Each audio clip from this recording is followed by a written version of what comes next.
The problem is the monopoly game, which is controlled by the Federal Reserve, the private bank, which is actually controlled out of London, is manipulating all the dollars to put them out, put more and more people into debt. So the illusion of equity they have in real estate is coming apart. The players that are analyzing everything are expecting massive foreclosures next year and the beginning of what we call the recession it's going to be worse than 29. It's your house that you're living in. You think you own it. You don't. Right. You have contractual right to transfer the airspace, subject to you paying taxes to the state. Right. Or the Global 2000 discussions that we had. The real problem that they have, as Kissinger says, is there are just too many people on the planet. And 40% of the world, 2 billion of us, exist on less than $2 a day. The summary of the Global 2000 report I put up on my website, nohopes.com, but if you look at it, it makes sense to get rid of people. So what they said, they're going to make godlike decisions on who lives and who dies.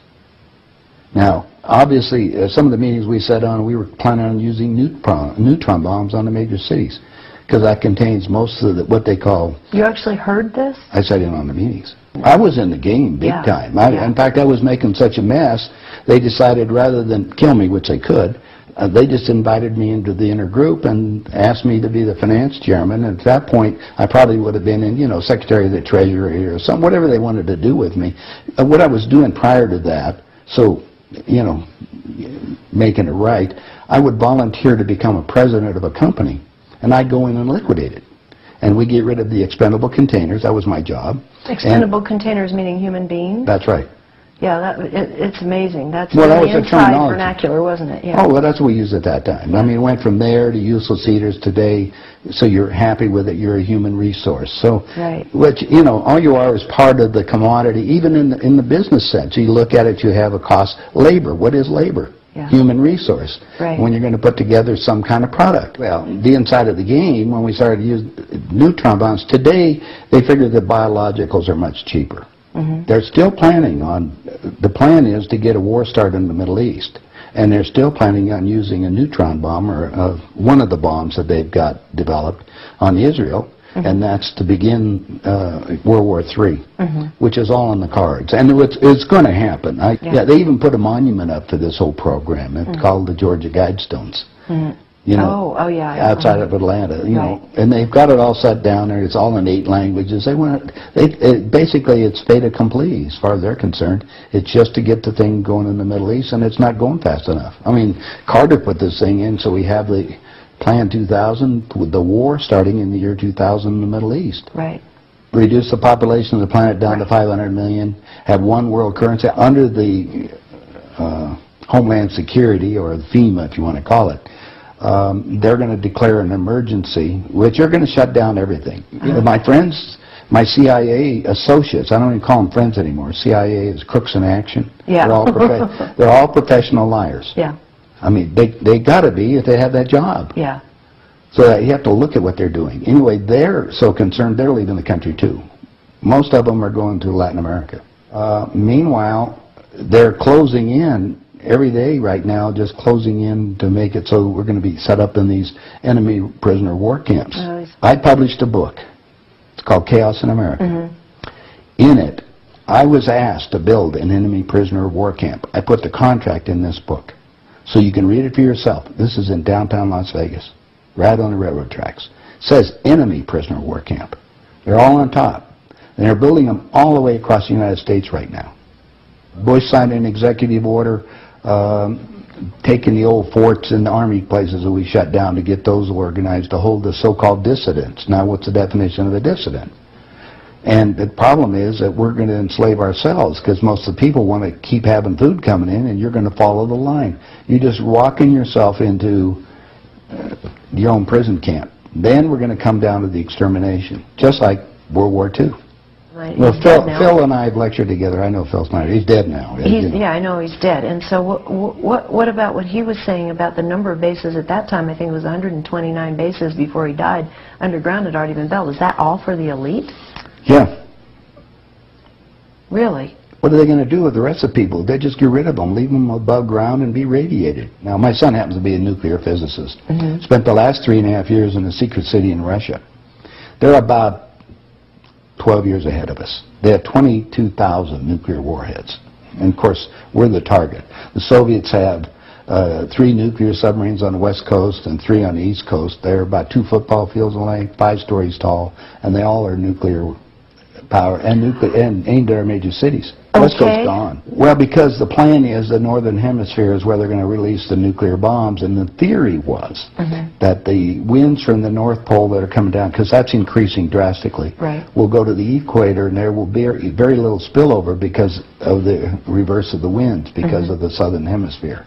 So therefore, the nuclear radiation here will be a lot more than the southern hemisphere. And this is a fait accompli, you believe? Oh, they think so. Oh, yeah, they think they've won. That's the reason why they don't bother about me talking about it. They don't care whether you know or not. What are you going to do about it? And you have no idea what China is until you go over there for yourself. With 1,300,000,000. You understand? Almost, well, a little over 4 times our population. It's, you know, I spent some time over there and I had some government friends. They think they're going to, what they're going to do is let the West go have its fight. And then they want to clean up. They say it's been 5,000 years. We want to run the world when we get through. And what they're doing? Acquiring all the assets. They figure that Canada and the United States, the property there will, the food growing areas will be enough to take care of their people. And that's what they're looking at. Why are they? I mean, they bought oil. So the U.S. will become a resource. Whatever's left of it. Whatever's left of it. You seem to be in a unique position to be able to put a fair amount of this together, which is quite interesting. Well, I walk my talk. I played the game. You played the game. You know one level of it. And I know. I used, like I say, I used to play around with the world leaders, so I know what they're planning on doing. What change of heart? What happened in you that made you decide to share this information that happens at the inside levels? Well, it come back to a moral situation that happened to me, I think. When I flew to Aspen. I brought my 2 daughters up there so they could go, go skiing. And when I was invited to this meeting. When I walked into the room, the world leaders were there. And that's when they asked me to be the finance chairman. As they said, we'd like you to be the finance chairman for the next president of the United States. And the first thing I asked is, why me? And they said, well, we owe you a favor. Remember I told you I volunteered to be president of companies as I went down. And then you liquidate, I didn't charge them anything for it. It was just a game. I see. And anyway, that's what they said. So I thought you'd be good on the team, I'd be good. I'd be a team player. I just did it because it was, another one of these things. So next thing I asked them, I said, well, wait a minute. I just started this $100 million project. And they said, don't worry about it. We'll put it on ice. And I said, okay, who with? And I said, well, you can do that. Then I said the next thing was, who is going to be the next president? Now, this is 2 years before he became president. They said Jimmy Carter, and I said, Jimmy who? And they said, well, he's the Democratic governor of Georgia. And I said, I've been voting Republican. And Paul Volcker said, son, don't worry about it. We control them both. And I said, well, I got the next question is, what does a finance chairman do? I haven't been doing that. I've been playing all this other stuff. They said, will you sit down with Ted? And so I sat over with Ted Kennedy. He's sitting right next to me. And Ted and I are, he's just joking. He says, George, you're going to love this job. You're really good with money. We're going to send you out to all the state Democratic functions to raise money for the National Democratic Party. And he said, you're going to meet some real foxy ladies. And just then, my daughter walked in. Ted looked at her and he says, wow, I want to go to bed with that. I says, no, you don't, Ted. That's my daughter, and she's 14. And his response to me was, I don't care. I was livid. I really didn't know what to do. So it was that moment of that personal insult. That was part of it. Yeah. I got up and I walked across the room. Yeah. I then talked to Pierre Trudeau and his wife, who was the Prime Minister of Canada at that time. And I'm sitting in front of them was a little half cigar box full of white powder. And then I'm looking around the rest of the room. I said, my God, something hit me at that point. If the world leaders have to resort to this, I don't think I want to be part of this thing.